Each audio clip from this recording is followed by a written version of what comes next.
everybody, I am here to answer your questions on parenting. And so hoping that you have some questions that you want to go ahead and ask me. I wrote the book Freakishly Well-Behaved Kids based on my experiences as a mental health counselor who specializes in working with children and a play therapist. So lots of experiences, 25 years working with kids. And I wanted to share some of the things that, I was learning about them. So anyway, that's what that was for. And it really came about because I was doing podcasts about that. So a lot of the answers to your questions that I may or may not be able to get to tonight would be available either in my podcast or in the book. I'm thinking that I might not be doing this live event in exactly the right place, but hopefully I did this correctly. So anyway, I'm ready for your questions, and all you have to do is sort of type them in the comment box and I'll be able to see them and then respond to them. Somebody had a question that they had popped up to me before we even started. So I'm going to go ahead and introduce myself a little bit more and then share that question. So like I said, my name is Jodi Mullen and I wrote this parenting book, and I'm a mental health counselor and I specialize in working with children. I also have 2 children of my own, and so I get to spend a lot of time with them. And I have a 19-year-old daughter and a 15-year-old son. So I'm now the parent of teenagers, which is a whole different story. So anyway, at this point, I'd like to see if anybody has any questions that they want to ask. Otherwise, I'll go ahead and answer some of the ones that were sent to me prior to us getting started. Okay. I'll go ahead and do that. So one of the questions that was sent to me that I wanted to answer was, what do you do with feisty kids? So first of all, feisty kids are much more difficult to handle. I'm going to use a different word. I'm going to say strong-willed. Strong-willed kids are way more difficult to parent, but I will say this to you as a parent of 2 strong-willed children, is that even though they are more difficult to parent, how else would you like them out there in the world? So one of the things that becomes tricky for us as parents is how to embrace and actually nurture and encourage all what that is strong-willed about them, and yet at the same time, and this is the hard part, to get them to do what we want them to do and to behave the way that we want them to behave. So it really is a tricky balancing kind of act there. So the question was, what do you do with kids who are both strong-willed or spirited, as the person who asked me the question said, and are not taking responsibility for where this is at. And some of this is based on the development. So the parent who's asking this question was asking about a 6-year-old. So here's how this goes, is that one of the things that is really important for you to learn how to do is to be able to reflect the feelings of your children. This is something that we do. It's really basic as mental health counselors and play therapists. You definitely can do this skill as a parent. And I'm telling you, it's life-changing. You'll find if you don't know what reflective listening is and don't know how to do it, that's totally cool.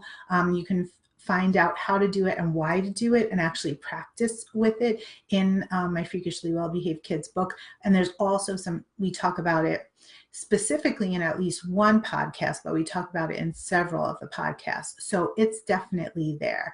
So anyway, what happens when you reflect somebody's feeling is you just simply acknowledge what the person was feeling verbally without them ever even having to tell you. So if your little 6-year-old is making a face, you would say something like, you're upset about that, or that's making you mad, or you get angry when that happens. All that you do is you acknowledge the feeling that you see in front of you. Super, super simple, especially as a parent, because you're so good at recognizing what's going on with your kids. How do you know? You know by their overall mood, you know by their facial expression, you know by their tone of voice. All of those things are things that you already know. So that's a super cool way to handle that situation. So the first thing you're always going to do when your child is out of sorts, and honestly, this works whether they're 6 or 16 or 36, it doesn't matter, is you acknowledge how they're feeling. The other thing that you want to do once you've done that is you want to use what I call an even though statement. So if you want them to get some responsibility and take some responsibility for what they're doing, that's the next part. So I might say to a child who is upset about something, is that a 6-year-old who's upset about something, I might say like, oh, you are really annoyed about that, or you're really bothered by that. Those are the reflections, even though it was your choice to do whatever it is. So when you put that even though statement in, you're kind of giving them the responsibility back. You're returning responsibility essentially to that child. So that's what you want to do in those situations. You want to say like, even though it was your choice to pick the blue one, now you're upset because your sister's using the red one. Right? So you just sort of acknowledge that how the child is feeling. That's super important. And I would encourage you to do that first. First, acknowledge how they're feeling, and then plug in that even though statement. Okay? So that's somebody had pre-asked a question, and so I just wanted to go ahead and answer that question. And I know that there was another question that I just saw prior to signing on from Kristen. So I think Kristen, I see you on here. So if you want to re-ask me that question, I could attend to it now, or if anybody else has a question that they would like to ask. And I will try to be as specific as possible, definitely taking development into consideration. And what I mean by that is that you're going to have I'm going to answer you somewhat differently based on the age of your child. So that's one thing that you need to take into consideration. And also, I think what you need to take into consideration as I'm giving you some of these answers is, how does your family function? What's specific and important in your family? There's Kristen's question, and I need to put my glasses on to read it. So Kristen says, I'm struggling to put this in a succinct question. Okay. I'm a first-time mom to a just turned 1-year-old. Tonight she's tired. Do what do we call a crap nap? Oh, I'm familiar with crap naps. We called it something else. But yeah, I think I know what you're talking about here, Kristen. Okay, and we ate dinner later, so I get that she's hungry and tired, and I need to be more patient. I attempt to nicely place a bib on because Taco Tuesday is messy, but nope, she strongly says no. Then I think, pick your battles, no bib tonight. Can you speak a little on the picking your battles with a toddler? Yes, great question. And I appreciate that it was hard to be succinct about that. And I think sometimes that's just it, is how do you be succinct and get your questions answered on this? Okay, so Kristen highlights something that's really important as a parent. Again, whether your child is 1, like Kristen's, or your child is 11, or your child is, maybe even more importantly, 20.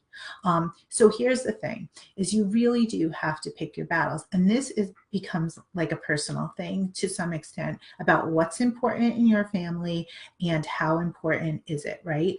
And so some of the battles that I chose not to pick as a parent were like, if my kids' clothes matched, I didn't really care. I have never picked the battle of how they cut their hair. I will say what my preferences are, but I'm not going to pick that battle. I know there are more important battles looming, especially as a parent of teenagers. Okay, so as far as this bib thing goes, Kristen, I think you already answered your question.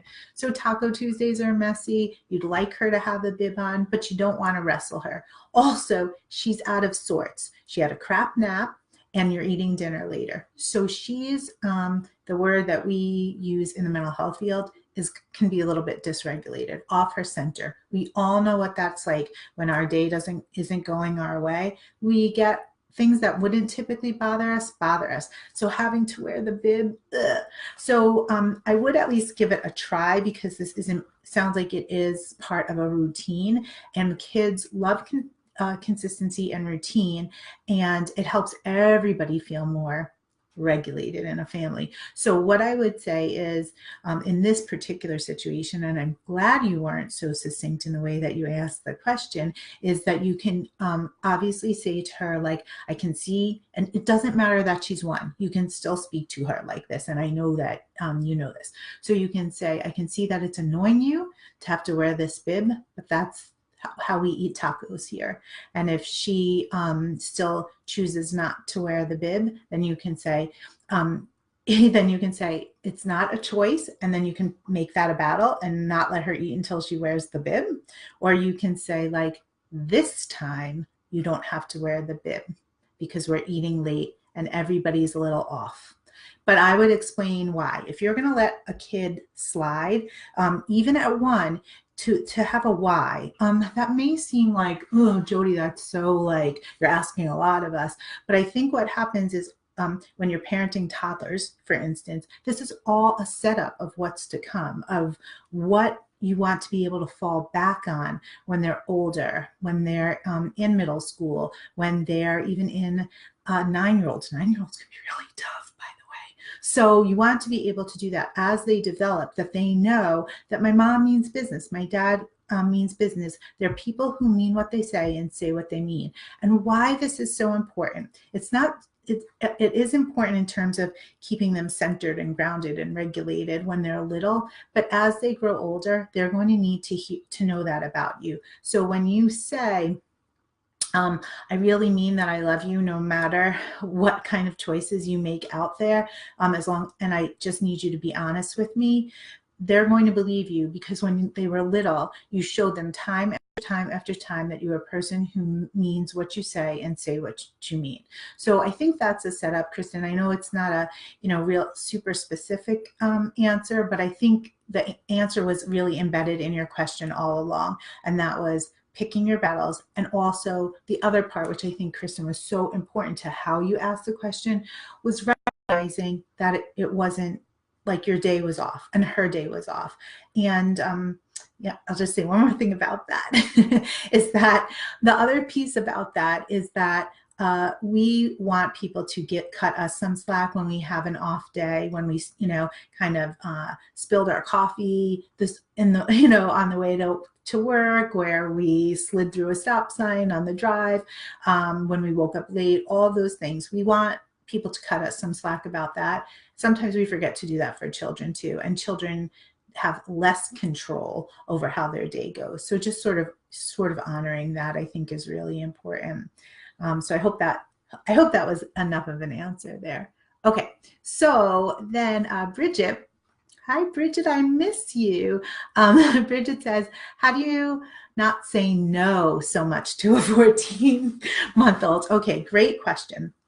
So and I love that you even recognize that that's an important question, Bridget. So that right away says something about your parenting, right? So if we keep going like, no, and I remember I want to also I have to be really honest about this. I did that. I definitely did that as a first-time mom, and I even did it as a second-time mom. And I was already a person who specialized in counseling children way before I had my daughter, who's my older, and before I had my son. So I want to make sure that all of you parents are cutting yourselves some slack about this, right? Because sometimes it's just kind of what comes out. But one of the things that you want to do is figure out, is it a hard no? Is it something that I need to, like, right away just say no? And that you need that to be, I'll use Kristen's word, succinct about it. You need to be like, it has to happen in the moment. It has to happen right there. Or is it something that you can find another way to say? So for instance, let's say your child is about to pick up something sharp. That would be a no, right away. You need to say that. But if they were going to, let's say, I'm trying to think of good examples. It's been a little while since I had a 14-month-old. Let's say they wanted something to eat, but you were getting dinner, ready, and they pulled something out of the fridge or out of a drawer or cabinet or something. Then I think it's first and most important is you get down to that child's level. So Bridget, when you're talking to your 14-month-old, you want to be kneeling or sitting on the floor so that you can communicate easier with her, I think. You want to get at their level physically. And then instead of saying no, you can say like, that is not a choice. We're going to eat dinner in 2 minutes. Okay, so now this may sound ridiculous. 14-month-old does not understand 2 minutes. But if you keep using that measurement, they start to get a sense, not exactly of time, but of what that means in terms of waiting. So even though like really young children aren't going to understand what 2 minutes means or 1 minute means or something like that, and I wouldn't do more than 1 or 2 minutes in terms of asking them to wait, is that they start to get a sense of like, it's coming, right? So a lot of times instead of no, you can say, give them an alternative response. I think if you give me an example, Bridget, of when, or anybody else really, of when you're struggling with that, I could give you additional examples, but you just want, one, you want to get a sense about how much you're saying no, and two, just slow down, which may sound crazy coming from me because I'm like shot out of a cannon right now, the way I'm talking is, one of the things that you might want to do is just kind of take a breath yourself. Doing that is such a good example for your child anyway, to take a breath yourself and then be able to respond that way. So instead of like, no, you can't have a cookie right now, is again, go back to that reflecting, oh, you're really hungry and you want something to eat, or you got so excited, you saw the Oreos, but we're going to eat something else in 2 minutes. So I don't know if that answered your question, Bridget, but if it didn't, ask me in a different way. And I'm determined to be able to answer this question for you because it is such a great question and there's multiple ways to respond to it. So thank you though for submitting it. Okay, so Rachel has a question. Is this guidance the same for children with ODD? Okay, so first of all, let me just talk a little bit about ODD. And Rachel, thank you for your question. So ODD is an abbreviation for a mental health condition called oppositional defiant disorder. And oppositional defiant disorder needs to be diagnosed by a diagnostician, a clinical diagnostician. So that means somebody who has the ability to make a mental health diagnosis. Looking up what ODD is, or oppositional defiant disorder is, like through WebMD or Googling about it, that may, I'm going to just be super honest with that. I could, given the diagnostic criteria for ODD, most children in the age range of 5 and I would say 10, definitely 9, could easily meet the criteria for that. And that's why you need somebody who can really diagnose this, and it's make the diagnosis, and it's not just something that you're looking up. So I just want to be clear about that too. But if you feel like your child is looks like the criteria is showing the criteria for that diagnosis, definitely bring it up with your mental health professionals or even your other medical professionals. So let me say that first. With kids with ODD, you definitely want to be able to respond to what you're seeing in them. One of the things that kids with ODD have trouble with is identifying, one, their own internal emotional experience, and two is they have trouble with power and control kind of issues. Most kids have trouble with some levels of power and control. So two things that you want to do with all kids, but especially with children who have ODD, is give them opportunities for, I like to say, the illusion of power and control. So rather than say, you can't do this, I give two choices. So let's say my child wants to wear shorts and it's 20 degrees outside. Rather than say, you have to wear pants, you don't have a choice about this, I'll say well, you can either wear these sweatpants or you can wear these jeans. right? So you give them the illusion of that they have some power or choices here. And this kind of goes back to what Kristen said before about picking your battles. It's definitely a picking your battle thing. Now, here's how you add in that reflective part with kids with ODD is you're going to say, you're showing me that you're super mad at me right now, but I think what you're really mad at is that you don't feel like you have a choice. Is acknowledging that even though they're showing that opposition, right, or the defiance to you as the adult, as the parent, or the other roles that you may have in with children who have ODD, is that even though they're showing that to you, it's not so much about you, it's about the feeling that they have of not being able to make choices, to have power, to connect. And so when you connect with them, when you demonstrate to them, I get you, I get why you're mad, I get why you're sassing me, I get why you just used swear words to me. Like you, once you do that, I think then you earn credibility with kids who show up with like kind of an ODD representation.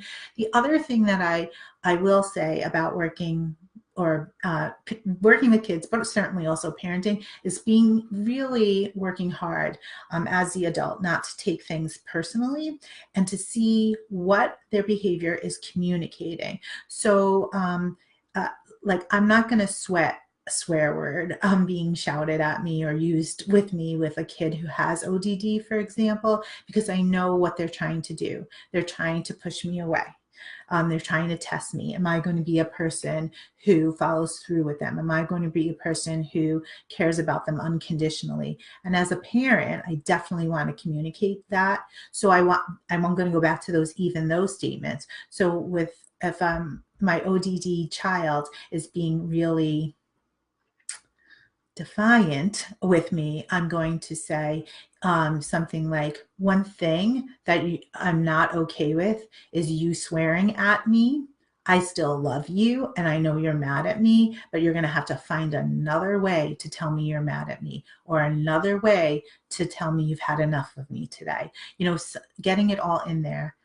I realize that this takes a great deal of practice and patience and thoughtfulness. And I'm just saying, I have faith in parents that we can do this. I have faith in parents that we can do this without feeling wishy-washy, with still holding our children to a high bar.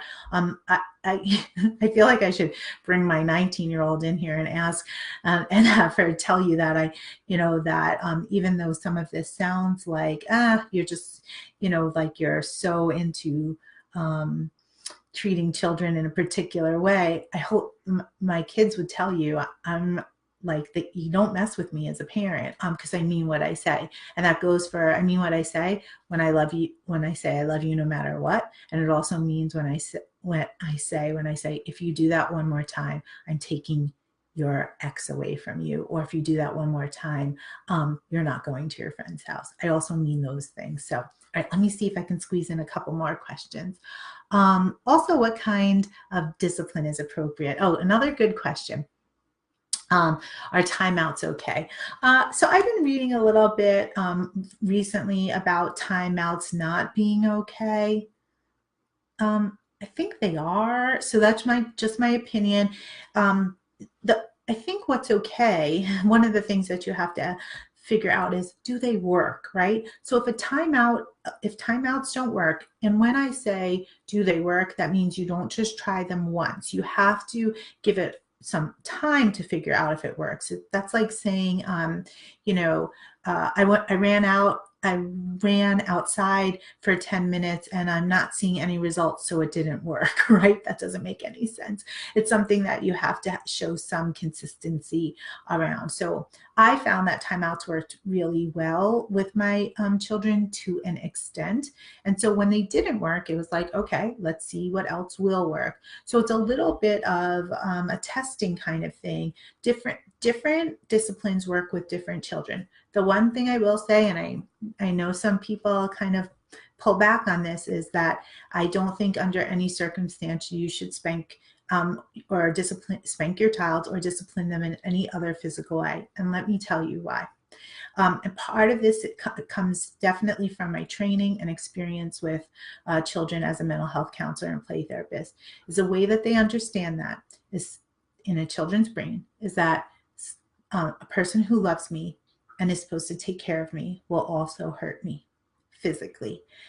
And I think that is particularly confusing for children, and it's a setup for future relationships. And so, I'm going to just tell a quick story here. So I worked with this little boy years and years ago. Jonathan was his name, and Jonathan was 6, and he walked into the playroom, therapeutic playroom, and I had had a couple sessions with him by this point. And as he walked into the room, I think I tell this story in my book too, but anyway, I'll tell it again. So as he walks into the room, he said, "Hey, Jodi, how come I get in trouble for hitting my little brother?" That was the very first thing he said when he walked into the therapeutic playroom. And I said, "You're confused." There's that reflection. I said, "You're confused. You don't think you should get in trouble when you hurt someone, especially your little brother." And he looked at me and he said, "My mom spanks me." And I thought, yep, I don't know how to respond to that, because that's exactly how the 6-year-old, in this case, brain works. And so that I would say that is the one thing that I think you really should not do. So it's a little bit about experimenting. I do think timeout's worth trying, but I have read some new literature coming out that's saying, maybe not the best thing. If it works for your kid and they kind of learn their lesson from it, and then go ahead and do it. Okay. Let me see what other questions we have. Bridget, yes, that didn't answer my question.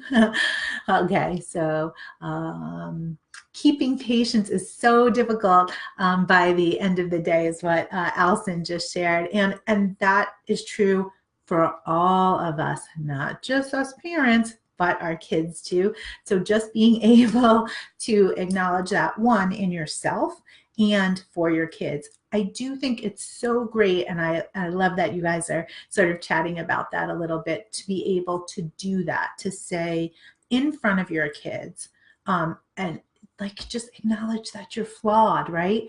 So the other day, this like literally just happened this week. Like I said before, I have a 15-year-old son. 15-year-old boys, I don't know if you guys know this, aren't really known for their conversational skills or their communication. So it was, my son was leaving for school. I shouted goodbye at him. I heard nothing, like crickets, as he walks out the door. He doesn't even say goodbye to me.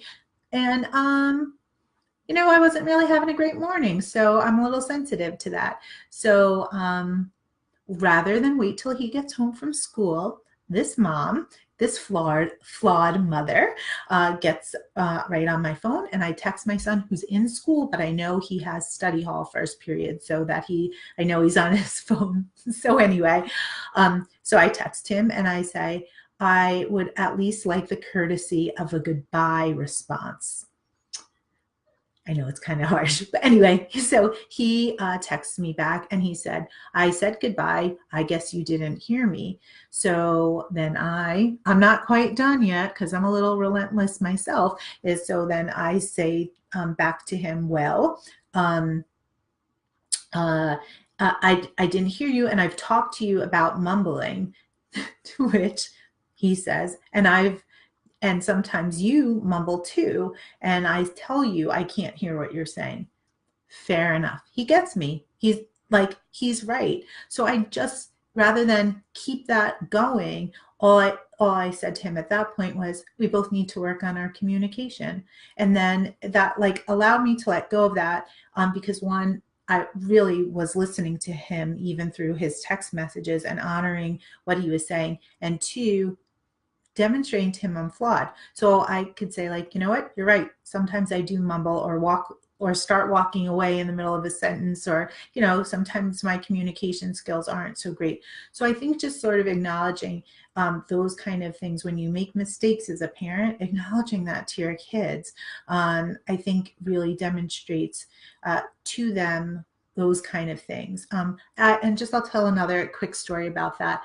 When my daughter, yeah, when my daughter was little, I would be so tired, like, but not like this. So for parents of little ones, you will actually get your energy back at some point. But when my daughter was real little, you know, she would be like, wait, I just want one more kiss. Can't you just lay down with me? Can't you read me one more story? And I'd be like, I'm so tired, tired. I can't. And I would start to get like a little angry and snippy at that point. And then I remember she had to be like, I don't know, 7 or 8 years old. She said, how come you're always mad at me at nighttime? And I said, that's the key, Leah. You see, I'm mad at you at nighttime because I'm really tired and I need to go to sleep. And I want to make sure that you have your story and I get to lay down with you and that you've brushed your teeth and all those things. But I need to do those things for myself too. And so I will read you another story in the morning. So it's just, kind of like mixing all of those things together. Obviously, I can talk about this forever and I'd really, it's part of why I wrote the book, part of why I do the podcast. So, so I think what I'd like to do is actually say goodbye and just say thank you for participating and giving me some really great questions to answer. I did put a poll up on the Freakishly Well-Behaved Kids page about what you guys would be interested in if I'm going to take some specific questions and do this again. I'd like to do it again.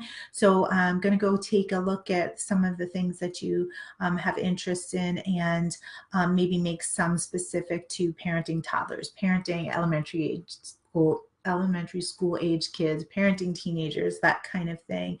And, and try to continue to give you like honest and authentic advice and also be able to say at the same time, I don't know the answer to that. So thank you again so much for participating. I'm very grateful. I guess I want to say this too, is that people who put the time into things like this, parents who do this, like you're already doing a great job parenting or else you wouldn't even care enough to do this. So I just want to honor that in you. So anyway, thank you. Now go get some rest. We all need it. This whole parenting thing is tough. Good night.